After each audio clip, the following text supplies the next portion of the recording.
ধানের শহর, প্রাণের শহর, আমের শহর নওগাঁ। হ্যাঁ বন্ধুরা, আজকে আমরা জানব রাজশাহীর খুবই পরিচিত একটি জেলা নওগাঁ সম্পর্কে। বাংলাদেশের উত্তর পশ্চিমাঞ্চলে অবস্থিত ঐতিহাসিক এবং কৃষি উৎপাদনের জেলা হলো নওগাঁ। এটি রাজশাহী বিভাগের অত্যন্ত গুরুত্বপূর্ণ একটি জেলা, যা প্রাকৃতিক সৌন্দর্য, কৃষি এবং ঐতিহাসিক নিদর্শনের জন্য বিখ্যাত।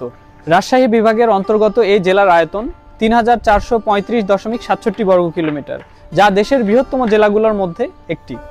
নওগাঁ জেলার জনসংখ্যা ২৭,৮৪,০০০। সংখ্যার দিক থেকে এটি বাংলাদেশের ষষ্ঠ বৃহত্তম জেলা।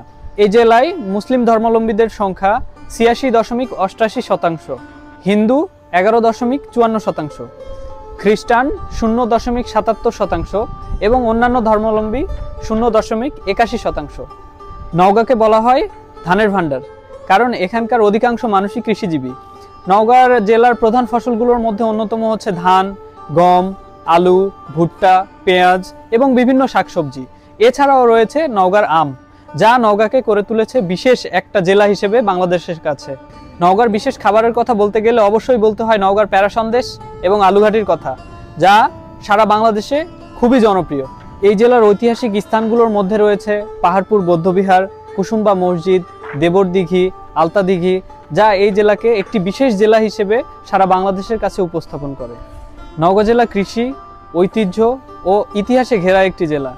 এখানকার প্রাকৃতিক পরিবেশ, সমাজ ব্যবস্থা, কৃষি নওগাঁকে করে তুলেছে একটি বিশেষ জেলা হিসেবে।